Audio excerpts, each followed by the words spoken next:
What's up guys, Mike here. Throughout gaming's history we've had a lot of great rivalries. We've had Mario and Sonic, Sega and Nintendo, and then it all changed in the mid-90s when Sony entered the fray with their PlayStation.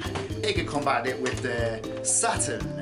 I had a PlayStation first, and over time I've grown to love the Saturn as well, which I got a little bit later on in around 97 when it was really on its way out and the games were really cheap, because you know how I love a bar game. Right now I'm going to look at both systems, not too in depth. I just want to tell you some stories and memories I have about the systems and which games I most fondly remember and which I still play to this day.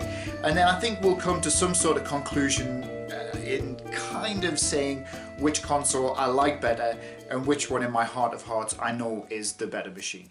So here we go. The story of buying my first PlayStation, because I've had a few down the years because they tend to break quite easily, but this is the original one, which was actually my brother's. It's still running okay, but the motors go quite quickly. Well, we used to live in Bangkok in Thailand at the time, and there was absolutely no restrictions on pirated or copyrighted games. We had a shop around the corner where you could buy PlayStation games for 100 baht, which was at the time around about, I think 40, 50 pence or something like that, so incredibly cheap.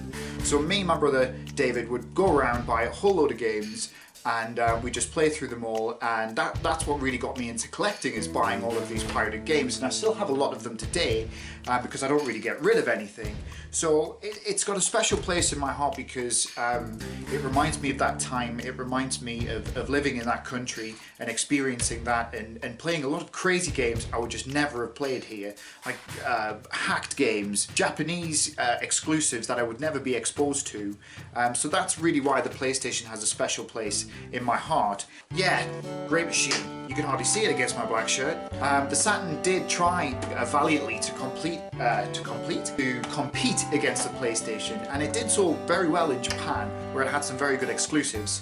And I actually got into the Saturn quite late in its life cycle. It was just going out in Europe, and I'd come back from Thailand. We were coming back to live here for a while to do my GCSEs, and a guy I went to school with there had one for sale. He thought, fuck this, I'll get a PlayStation. He was selling it, went down to his house, bought it. I got World Cup Soccer, I think Virtua Fighter 2, and I was really blown away by the machine because I hadn't really played one before, because there weren't so many in Thailand. It was mainly copied PlayStation games rather than Saturn games. Now this is a 4 megabyte action replay card. It also does a couple of other things apart from the RAM expansion.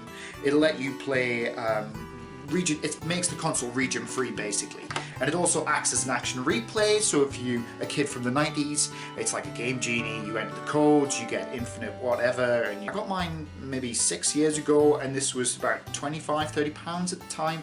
There might be some still in stock at PlayAsia, so if you're interested, check that out. When the systems first started out, it was pretty even, I think. So games like Tomb Raider, they would be released on the Saturn and the PlayStation. The same with Resident Evil, which is here in a case because the cover is absolutely wrecked. But then, the downfall. Sony started to take over. They started to take more of the market in Japan, and the PlayStation started to get the sequels.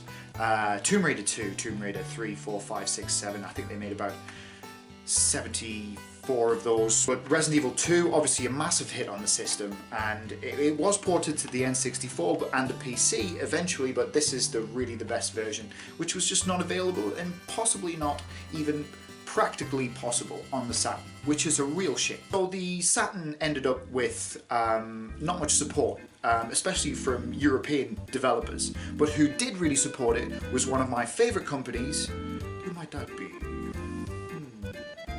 Capcom. They made a lot of games and a lot of fighting games for the Saturn. The Alpha series, they made the X-Men series, they made a lot of good games for the Saturn, particularly fighting games, but that's not really what attracted me to the Saturn. What attracts me to the Saturn these days is shooters. Now, the Saturn has as mentioned before, an incredible power to process 2D sprites and push those sprites and warp them and move them around and move them really quickly and keep the frame rate right, as well as the colour palette. So it's the perfect machine to play shooters on. I even prefer playing shooters on my Saturn compared to the Astro Cab, which is in the kitchen, which is really great, full camera and whatever, but the PlayStation, the Saturn pad is just so fluid and funky for shooters. So guys, that's my bit waffle on that you've probably come to expect. If you've ever seen anything I've done before, I like to shit on about things and talk about things. But ultimately, there's only one thing that really matters in this console war, and the only thing you ever need to know about these two consoles and which one is the best is this.